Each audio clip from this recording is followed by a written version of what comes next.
Fala aí, pessoal! Hoje estou com um grande parceiro aqui, Xará, de tantos anos de Família Sol. Ele que está rodando pelo Brasil há anos, rodou muito comigo nos eventos e depois seguiu seus caminhos aí, trilhou um caminho um pouquinho diferente, mas nunca abandonou o voo livre. Fernando, o famoso Zóio. Vulgo Zóio. Vulgo Zóio. Zóio, fala um pouquinho aí da sua trajetória no voo. Você que trabalhou anos na Sol e depois tomou o seu caminho, né? Mas conta para as pessoas aqui o seu trajeto no voo livre. Bom, primeiro prazer, obrigado por ter me convidado. A gente é da casa, mas normalmente no meu time atual eu venho para casa para passar um pouco de férias com a minha família e volto. Então é o tempo mais difícil da gente conseguir conectar isso. Mas um pouco do começo, de como eu entrei no voo livre, que na verdade foi através da Sol, meu primeiro contato com o voo, foi em 2009, foi quando eu conheci a Sol, através do parapente, tudo, fiz um voo duplo, experimentei. Então, o meu primeiro voo duplo realmente foi o que me trouxe a paixão pelo esporte, o amor, que é o que eu venho trazendo mais de 15 anos de voo livre.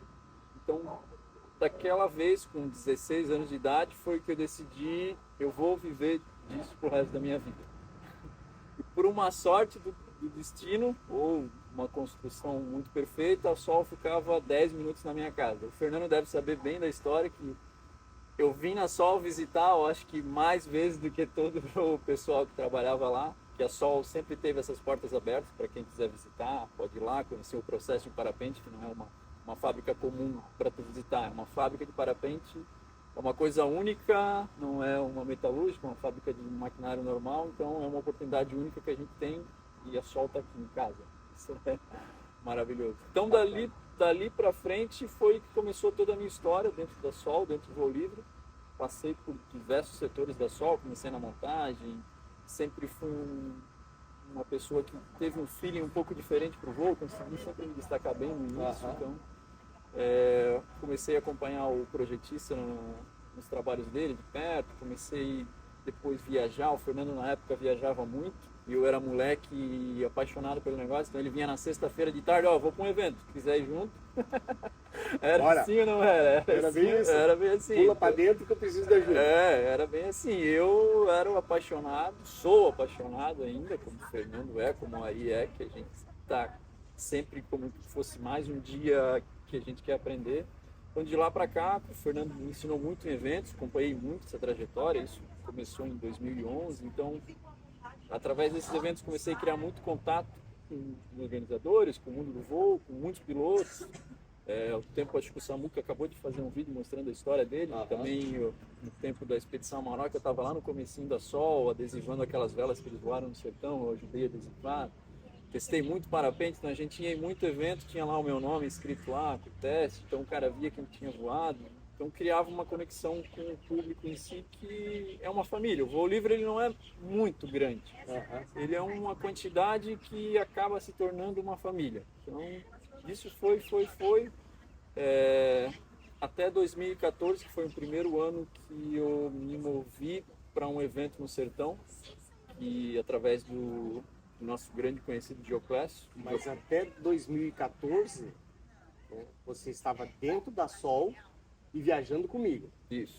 Trabalhava dentro da Sol, todos os setores, abraçava várias coisas dentro da empresa, desde testar projetos, e acompanhar todo o fluxo de um produto, do desenvolvimento até chegar na mão do cliente. Na mão do cliente, entregava num evento. Entregava num evento ou estava dando uma assistência técnica no evento, Exatamente. Então até 2014 aconteceu isso. Até 2014 essa foi a nossa trajetória. Dentro disso teve muita coisa, como tu comentou ali, evento, tudo. Então dentro disso a gente foi crescendo nesse formato de conhecimento.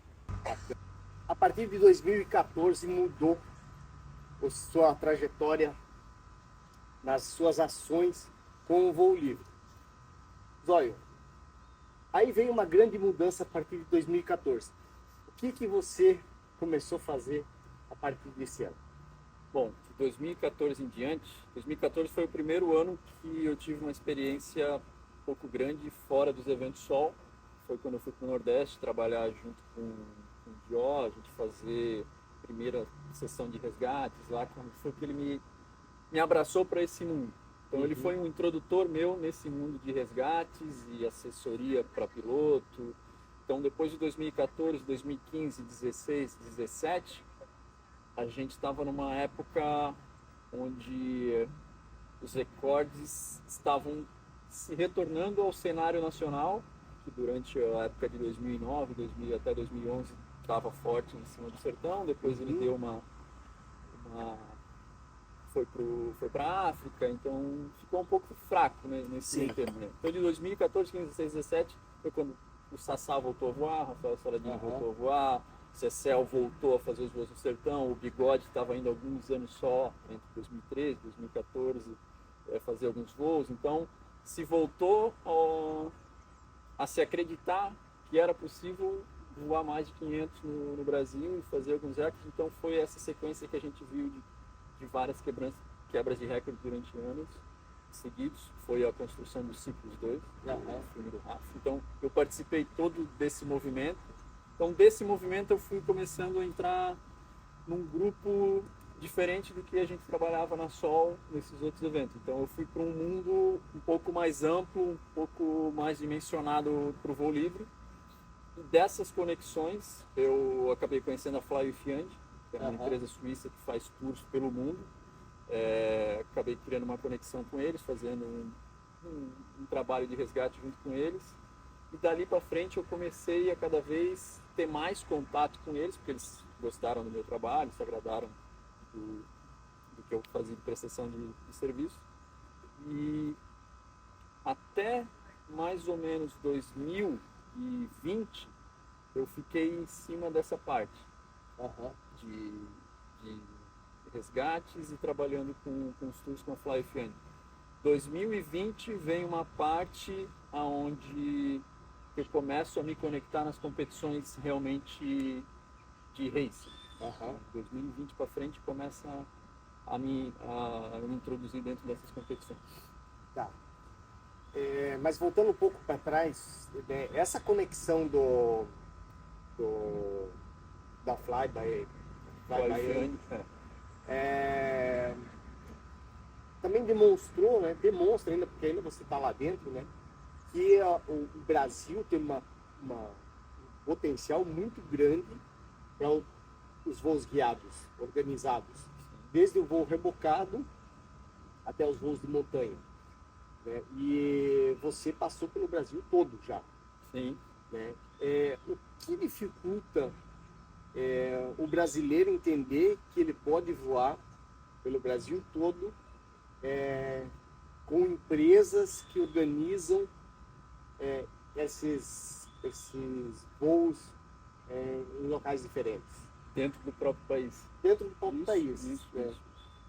Bom, acho que é uma visão um pouco que o próprio brasileiro tem de, às vezes, não acreditar, às vezes, no trabalho interno, porque às vezes a gente tem essa visão de que para se fazer um negócio diferente e legal, eu preciso ir para fora, para outro país. Como tu acabou de falar, eu já andei o Brasil todo, de todo canto, e a gente explorou nem 30% do que o Brasil pode oferecer de potencial de voo, de lugares fantásticos para se visitar, de cidades, de épocas. A gente fica repetindo os cenários faz anos. A gente fica repetindo os mesmos lugares. A gente pode observar isso na competição. Então, o Nordeste está... Não existe só o Nordeste para se voar grandes distâncias. Várias partes do Brasil. Hoje a gente já viu que em Montes Claros se voa 400 km. O Rio Grande do Sul, em uma época um pouco mais especial, se voou também mais de 400 km. Mas no Rio Grande do Sul, né, cortando um pouco, tem um voo de, se não me engano, 600 km de asa. 500 e pouco, acho, do André. Do André, saiu e cruzou e pousou na Argentina. Então, e assim, onde o Edinho mora, no Mato Grosso, em Bonito, fantástico lugar para se voar. Tocantins, a Associação Tocantinense foi criada há pouco tempo, os caras estão motivando, já passei por lá, fantástico esse voo de lá. Então, Dá para fazer muitas trips no Brasil com empresas, com conhecimento nacional. Tem muita gente capacitada no país, tem muita gente. Então, falta um pouco de empresa abraçar e falta dos pilotos abraçarem a empresa. Então, são duas conexões, né? Eu já falei para vários conhecidos que têm vontade, assim, falei, cara, o Brasil, ele é a frase que o Avaí do Bolívia é verdadeira, porque a gente só voa no Brasil de janeiro a dezembro. O ano todo dá pra gente voar. O público que eu trabalho é um público mais europeu, então eles saem da Europa, a Europa fica sem voo durante novembro, dezembro, janeiro, fica difícil. Então eles vêm para onde? Onde dá voo. Um país igual ao nosso. Claro que existem regiões do Brasil que vão coincidir com o verão europeu. Sim. Mas isso não quer dizer que não exista público para isso. Não existe esse dinamismo. Então, né, o que falta é os pilotos brasileiros reconhecer o trabalho do brasileiro. Sim, empresas explorarem mais esse mercado. Hoje as empresas nacionais elas estão um pouco mais vinculadas ao Nordeste, né? Foi onde começou o estudo, assim, mas tem muito mercado, tem muito espaço. Então é isso aí. Você que quer voar, não pensar num recorde de 500, 600, 700 quilômetros, né? Como já se pensa, né? Já se fala no mundo, né? De voos acima de 600, mas talvez o seu recorde seja 30, 40 quilômetros. E que tal fazer isso se divertindo? Não precisa se preocupar só em voar, pode fazer o turismo tradicional, né? Sim, que é o que é o mais compensador, né? O voar é uma cereja do bolo dentro de um conjunto, né? A gente conhecer, ir lá para o Tocantins e comer a comida típica deles, fazer um voo dos rios, do encontro das águas, cara, pescar no rio, conversar com os locais, pousar numa cidade, pô, isso é o turismo. Existe um nome para isso que não é o contemplativo, mas é o que te introduz dentro da realidade da vida local. É o que o europeu e o americano vem fazendo no Brasil. Exatamente. Ele não vem só para voar. Não. Ele vem para voar e fazer o turismo cultural. Cultural, exatamente. Então, é uma coisa que a gente vê que ainda falta muito para a comunidade do Brasil. Falta. Porque o Brasil é muito grande, ele é vários países dentro de um país. A gente é uma extensão enorme, continental. Então, tu vai para qualquer canto do Brasil aos extremos, para quem vive nos extremos, cara, tu aprende muita coisa. Eu que tenho essa conexão com norte, sul, leste e oeste, eu vejo essa diferença. Todo esse trabalho que você tem na Fly by Andy, você faz um trabalho conjunto, né, com as datas organizadas, claro, na tua agenda, né, com as competições. Hoje você é uma das principais pessoas-chaves nas competições, desde organização do evento, organização de segurança, organização de resgate, o controle que existe sobre as pontuações, o Zé Nilson também, né, que é uma pessoa-chave hoje nas competições, né? Conta um pouquinho desse trabalho que está sendo feito, que você faz, no caso, né? Durante esses eventos de competição. Bom, desde 2020, quando eu comecei a me inserir na competição de racing em si, depois me abriu para mais outros tipos de competições, eu comecei na parte de gestão de resgate. Os pilotos saem, pousam, fazer essa gestão, e parte de segurança que está muito mais conectado com o resgate, porque se tem algum problema de parapouso, eu faço essa gestão. Eu comecei nesse nicho específico, mas como eu já vinha com uma bagagem muito grande lá, desde a Sol, lá desde os tours, então eu tinha uma mente bem aberta, assim, sabe? Então, quando eu comecei a me inserir nisso, eu comecei a ver, não problemas, mas eu via que podia existir melhorias. Então, como podia existir melhorias, e eu sempre ia deixar o negócio mais profissional, um negócio mais técnico, ficar bom para os pilotos, bom para o organizador. Então, cada vez eu fui abraçando mais, o pessoal gostava porque eu me disponha para melhorar, eu ajudava, mesmo que não estava conectado realmente direto, mas eu queria ajudar, queria falar, não, se fazer assim acho que é melhor. Então a gente foi cada vez crescendo, daí eu fui, os organizadores foram gostando de entender essa minha gestão, e como eu frequento vários eventos, estado, nacional, internacional, um organizador que está organizando um evento local, que ele nunca teve num evento internacional, nunca teve num evento de grande porte, para ele me ter num evento é muito bom porque eu já chego com um pacote de conhecimento pronto, exatamente. Então foi isso que eu adotei como um trabalho fixo para mim, que daí foi o tempo que eu já tinha desconectado do trabalho da Sol e ficado 100% no trabalho com o Tour, com a Fly Fiande e daí com as competições. Então essa é a minha empresa, o Fernando Brandalice, fazia essa assessoria e faz ainda para isso. Então, foi uma grande ajuda para o organizador e uma grande ajuda para mim, porque quanto mais conhecimento eu tiver, é melhor para minha área. E durante esses anos fui escalonando, fiz todos os eventos que existem hoje no mundo eu já tenho no meu currículo. Então eu tenho vários PwCs, Pan-Americanos, tem Mundial FI, então eu já estou com uma lista quase completa.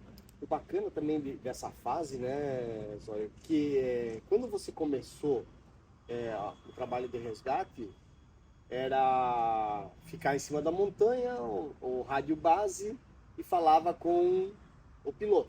Sim. Né?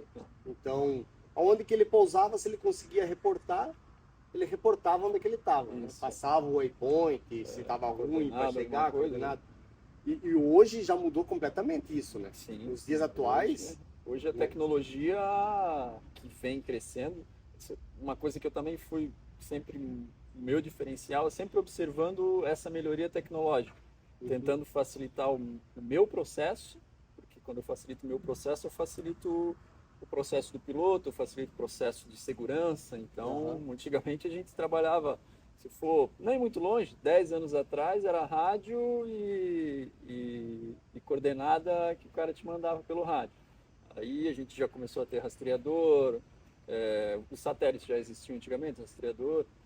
Pô, hoje a gente já está num nível em que eu estou com Starlink nos carros de resgate, então a internet full time, fica tudo muito mais agilizado, os pilotos têm uma cobertura de rádio também muito boa, então a segurança full time já está quase que batendo 100%. Então se o cara encostar o pé no chão na roubada, você vai estar sabendo onde ele está. Já. Tem várias histórias que já teve coisa do cara jogar o reserva, o piloto jogar o reserva, antes dele cair no chão ele já estava em comunicação comigo, já que eu já sabia que quando o cara toca o chão, a primeira coisa ele já fala comigo. Então, o que eu criei nesse mundo que eu me sinto, eu tenho um feeling comigo bom, eles depositam a confiança deles em mim, sabe? Então, eu tento fazer tudo que eu tenho de melhor nisso, porque tem muito piloto que já falou para mim, cara, eu vou num evento porque eu sei que tu está no evento, então eu me sinto mais seguro, eu me sinto mais confortável, eu sei que isso é gratificante para mim porque é um reconhecimento do meu trabalho, sabe? Pra mim, porque eu faço realmente porque eu quero que o negócio dê certo, eu quero que o cara volte para casa, eu quero resolver tudo, para mim é como se fosse... E essa coordenação é igual um jogo de xadrez, porque a todo tempo tudo muda. O pessoal está voando fazendo uma prova, tu tem que estar movimentando as peças todo o tempo. Então a cabeça tem que estar a mil. Por isso que às vezes o pessoal fala assim, pô, mas tu tem que ficar isolado. Eu falei, cara, eu preciso ficar isolado porque eu preciso ficar com foco 100% nisso daqui. Tem lá 150 competidores. Exato, eu tenho que ficar de olho em todo mundo. Eu não consigo ficar ao redor do meio de um barco, um monte de gente falando. Eu fico dentro do meu carro, lá na minha área, com as minhas telas lá, no rádio, na internet, na página de 3, 4 rastreio. Tem o rastreio principal, mas eu trabalho com backup, então eu tenho que ficar lá. Então tu tem 150 pilotos na frente dos teus dois olhos. Até que é bom que o meu apelido de Zóio combinou com o meu trabalho, né? Eu fico de zóio em todo mundo lá. Mas uma coisa que muita gente não sabe também, que hoje o sistema de pontuação acontece também em função do sistema que tem nos pilotos.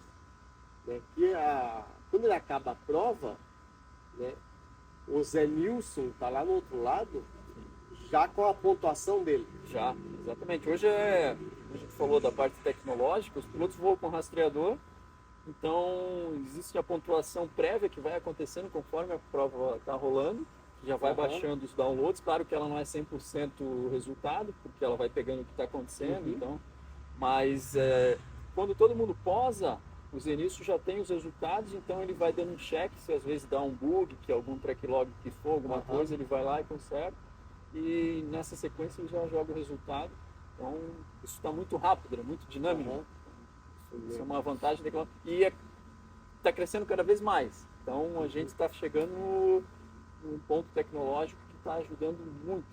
Legal. E assim, para quem não acompanhou as competições antigas, o que acontecia? A prova acabava tipo 3 horas da tarde. Aí todo mundo tinha que ser resgatado, botar num carro, botar num ônibus, trazer para a cidade.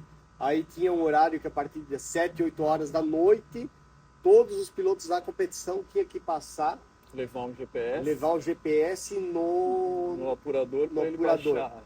Aí baixava todas as provas e aí você ia saber o resultado quando? Foi muito dia às vezes. Às vezes, né? Então tava subindo a rampa no outro dia que ia saber o resultado da prova. Anterior. Porque até captar, até fazer a apuração, os softwares eram diferentes. Então, e o problema era outro porque antigamente tinha resgate que voltava 3 horas da manhã, 4 horas da manhã, porque era no rádio, então era coordenada e não tinha um GPS, às vezes era setinha que mostrava para o cara. Hoje eu olho no satélite lá, eu falo com o piloto no rádio e falo, pode ir caminhar para o norte, tem uma cerquinha, tem uma pedra, tu vai descer, tu já vai dar de frente numa estrada. Hoje facilitou muito, né? A tecnologia para aqueles que sabem usar ela, né? Tem que saber como é que funciona. Exato, tem muita gente que é competidor que eu falo pro piloto pousar, falo, caminha pro norte que tu vai encontrar uma ruazinha. Dá 5 minutos ele me manda uma mensagem no rádio, vê se eu tô caminhando pro norte. Mas todo esse aprendizado de anos, né? Desde sol, sertão, toda a organização dos fly turismo, com fly with Andy, depois das competições, agora você recentemente recebeu um convite para fazer parte da CBVL. Que trabalho exatamente você vai fazer dentro da CBVL? Bom, eu já vinha paralelamente à CBVL há alguns anos, porque como eu estava envolvido com a competição, eu tinha muita conexão com a CBVL, que eu passava minhas ideias e via o que estava. Eu tive na CBVL por 1 ano e meio atrás, 2 anos, fazendo a substituição do Rafa Barros, que ia ser como diretor técnico de competição, e era o final de mandato. Aí eles me convidaram para assumir essa parte final, eu assumi, entendi um pouco, foi uma parte boa, mas depois eu não quis voltar, eu quis botar mais energia no meu trabalho pessoal, na minha empresa, que eu achei que não era um time legal para me envolver. A atual diretoria, que é o Wilton, que está à frente, veio me convidando, veio desde quando ele fez a chapa, ele me convidou já, a gente sentou, conversou, falei, aí a gente veio namorando essa ideia durante um tempo, então eu construí falei para ele, eu posso ir, mas eu preciso construir um negócio para mim, eu preciso formatar, porque eu sempre fui uma pessoa que precisa formatar aonde eu quero chegar, o que eu vou fazer daqui a 2, 3 anos. Então eu tive que formatar um projeto na minha mente, botar ele descrito no papel, criar, elaborar e fazer um projeto para a CBVL para realmente, eu vou trabalhar nessa área e vou exercer isso aqui e eu quero que em 3 anos a gente tenha, 3, 4 anos esse resultado. Então eu passei para o Wilton, a diretoria toda gostou bastante assim, da ideia. Há 1 mês atrás a gente fechou a parceria, então o Wilton me viu com uma qualificação boa por todo esse histórico que a gente acabou de falar aqui. Então o projeto em si, falar meio que por cima, a minha linha de frente no momento é competição, mas não é só a competição de racing, a Open, o High Level, a gente quer disseminar o conhecimento competitivo em todas as categorias, porque como a gente falou no começo, o Brasil é muito grande, tem potencial para voar o ano inteiro, ele tem potencial para trazer muita gente boa no esporte que está lá por baixo, trazer para cima, para levar a grandes níveis. A gente tem um exemplo que eu vou trazer daqui a pouco aqui, que é do pouso e precisão. Então a gente botou as linhas de frentes que existem no esporte, que é racing, um esporte que está crescendo muito agora, as competições de World, Hike and Fly também, vamos ter o primeiro brasileiro de Hike and Fly aqui nacional, primeira etapa nacional. Pouso e precisão, a gente vai para o segundo ano agora. Esse exemplo que eu queria falar, a gente tem 2 competidores que estão indo para o Pan-Americano, são que começaram no primeiro evento nacional de pouso de precisão ano passado no Brasil, foi uma ideia também implantada na época que eu estava na CBVL, está engatinhando, demora, são passos que mais tem que ser dado. Então a gente já tem esses 2 que foram o primeiro e segundo, que estão indo representar o Brasil no Pan-Americano. Então a grande diferença dessas outras modalidades, que vai encontrar um piloto bom, um cara que voa só no clube, entendeu?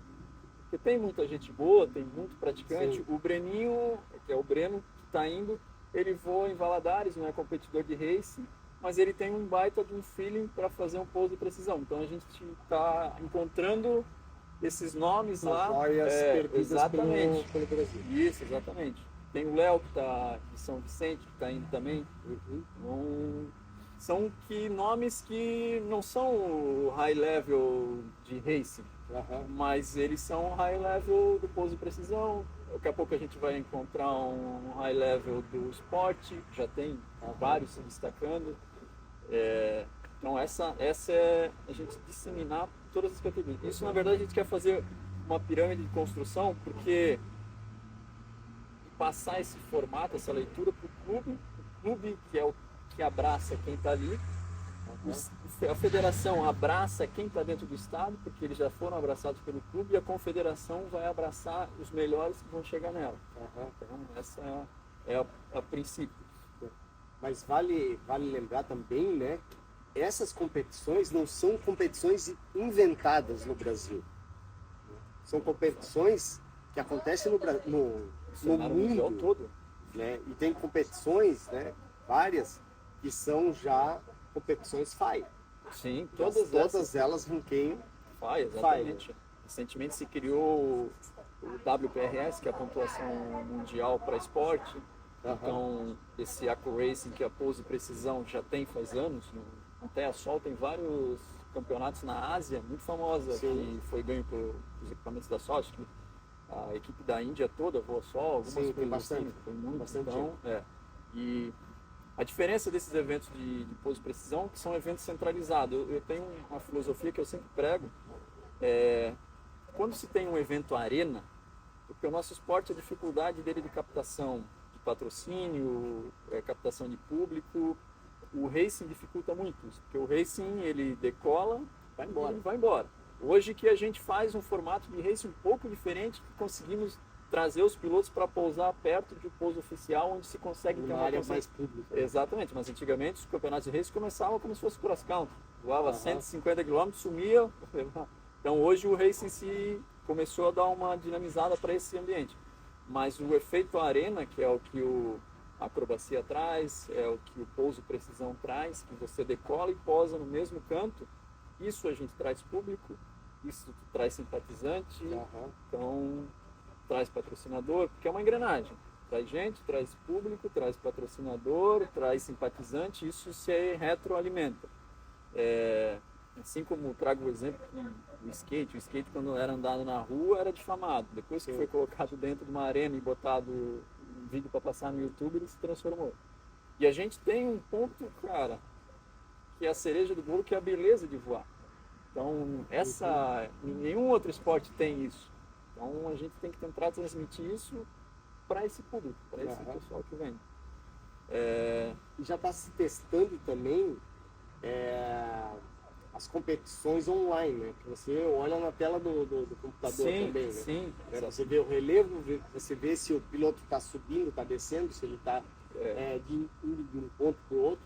Então você pode ficar na torcida olhando para a tela de uma TV ou de computador, né? Isso, exatamente. Hoje com esses rastreios que a gente falou no vídeo anterior, que você dá uma olhadinha lá,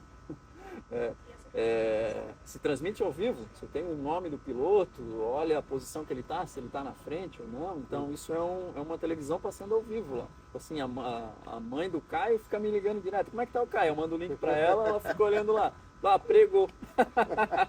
Matou a prova. Mas é assim, a tua família está em casa te vendo. Então isso deu um dinamismo muito grande. Está cada vez crescendo mais esse dinamismo.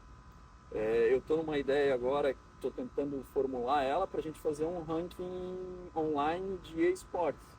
Então você pode treinar no virtual. A gente vai, quero criar simulador, a CBVL, junto com a CBVL, poder fazer um ranking nacional para simular, para você treinar no computador o jogo, fazer a prova, olhar o relevo. Então vamos ter uma competição lá na Espanha.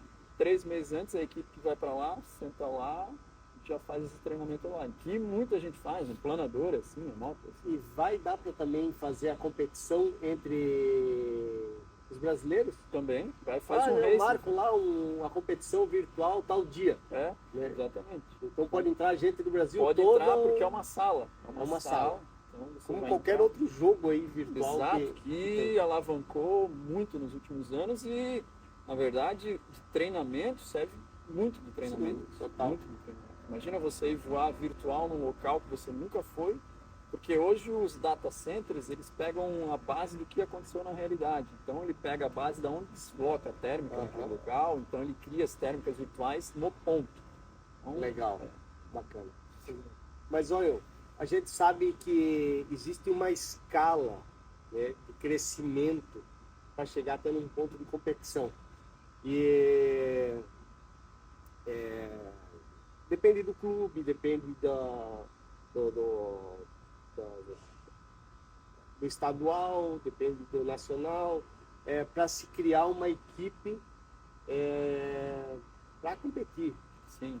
No exterior. Mas para tudo acontecer isso, a gente depende do início, sim. De um ponto inicial, que se chama escola. Sim, exatamente. O que a gente vê nos últimos anos? Uma diminuição muito grande de escolas, não tem mais pessoas querendo dar aula, existe um crescimento árduo, foguete do Elon Musk, nas pessoas querendo só fazer voo duplo, e não querem mais dar aula. Como é que a gente vai criar um balanço? A gente vai ter que achar uma maneira de retroalimentar. Vai ter que voltar às escolas a trazer esse fluxo de pessoas e botar no caminho certo no esporte. Como é que nós vamos chegar como é que nós vamos conseguir fazer isso? Sim, a gente tem que estudar várias maneiras, como eu comentei dentro da CBVL, eu estou nessa parte esportiva, só que para que essa parte esportiva continue viva, ela precisa vir lá e alimentada de uma escola, de um instrutor que vai colocar a gente inserir dentro desse meio. Como eu comentei antes, existe alguns eventos que atraem, então a gente precisa fazer a nossa parte como confederação de criar esses eventos que atraem. O voo duplo é um bom atrativo, só que hoje no Brasil existe um déficit. Eu tenho todos os dados, relatórios, que eu estudo isso para saber, que a instrução cada vez desce. Vocês têm um filtro muito grande na Sol, que a Sol tem esse filtro de escolas direto. Não entra mais gente querendo dar aula, essa instrução. Então se precisa ter um cuidado, porque eu olho para a escola, para o instrutor, como um representante de produto. Se o teu representante não vai e representa o teu produto, você não vende. Você não traz aluno para a escola, você não faz ninguém entrar no esporte. Então esse pessoal tem que ser cuidado mais, tem que ser olhado com melhor olhos, entendeu? Hoje se olha no mercado pronto, fácil ficar vendendo para o mercado pronto, assim, cuidando do mercado pronto. Mas só que daqui a 20 anos, se ninguém mais dá aula, vai morrer. Vai morrer, exatamente. Tem o Espírito Santo, não sei quanto tempo já que eles não formam aluno. Em vários outros estados. As grandes escolas, a gente vê elas saindo, porque fica no voo duplo em si. Então tem que ser feito um trabalho muito forte em cima disso. Acho que a atual gestão está com essa visão, tem essa ideia, quer abraçar mesmo, então estão fazendo um EMP agora voltado para a instrução, para a escola. Existe, talvez, tem que dar uma afrouxada em algumas regras, que não se pode tornar impossível e dificultoso, você tem que abraçar a escola e incentivar ela, como eu falei. Então, para fazer acontecer. Para fazer acontecer, exatamente, a gente sabe da dificuldade, a gente sabe. E o Brasil é muito grande, né? O que talvez numa região poderia se pagar 5 mil um curso, tem regiões que vai conseguir cobrar apenas R$1.500. Sim, isso. Né? Então, a gente sabe que existe essa grande diferença de uma região para outra. É uma diferença normal no consumo do dia a dia. Você Sim. compra um produto no Nordeste por um preço, você compra aqui em Santa Catarina por outro, então é um equilíbrio. Não dá para se dizer que tem que todo curso custar R$15 mil. Sim. Não existe. Sim. Só que precisa se abraçar. Como eu estou fazendo essa parte de competição, o que eu faço? Eu disseminei um formulário para os organizadores porque eu preciso ver as dificuldades deles. Então eu tento organizar os editais e os documentos para que fique confortável para todo mundo. E a parte de cuidado com a escola também, precisa ir lá e saber quais as dificuldades. Vocês fazem muito bem isso na gestão dos representantes de vocês, de saber qual que é a dificuldade, porque tu sabe que a dificuldade do instrutor de uma escola é uma, depende da região que ele trabalha é outra, depende do círculo de gente ao redor é outra. Então, existe muito vínculo, muito próximo entre a competição e a parte de instrução, porque tem que entender o que se passa ao redor daquilo. Isso é uma coisa que a parte de gestão da diretoria está abraçando. Mas bacana. A gente sabe, né? A gente tá aí já. Eu tô quase com 40 anos no voo livre. Então a gente já viu várias fases do voo livre. Sabe que existe uma dificuldade para a coisa acontecer, mas a gente nunca deve perder a esperança e deixar de trabalhar para que isso aconteça, Sim, né? sim. Porque eu acho que estimular a segurança, conhecimento, a segurança, um esporte bem executado, bem praticado. Né? Pessoal, esse foi um bate-papo com o nosso amigo Fernando Zóio. Quem acompanhar o Voo Livre vai escutar muito falar desse rapaz ainda. E se você for em algum grande evento, com certeza é ele que vai estar cuidando de você lá. Pode vir falar comigo, pode tirar tua dúvida, eu aprendo com todo mundo o tempo todo e a gente se vê em algum campeonato. É isso aí. Valeu, galera. Até o próximo bate-papo e fica ligado, porque muita coisa bacana vai vir por aí ainda. Valeu, Joe. Valeu!